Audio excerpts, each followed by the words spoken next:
How to fix YouTube notifications not showing on your iPhone. Make sure to watch the video to the very end so you don't make a single mistake. So first of all, open up the settings of your iPhone, then scroll down a bit and you'll have to tap on notifications. Tap on it. Now you'll have to scroll down all the way until you find YouTube.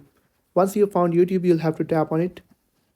And by default, the notifications for YouTube will be turned off and you'll have to turn them on by tapping on this toggle.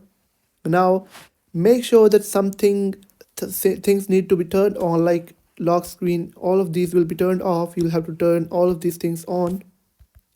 Then you'll have to go back and go into the top and make sure that this option is not selected, but because if this option will be selected, you will not be able to filter out the notifications for YouTube app individually. So make sure that stick list or stack is selected and you'll be able to see all your YouTube notifications on your iPhone. So if you have found the video helpful, make sure to like the video and hit that subscribe button. It really helps me. And if you have any questions about the video, let me know in the comment section. Thank you.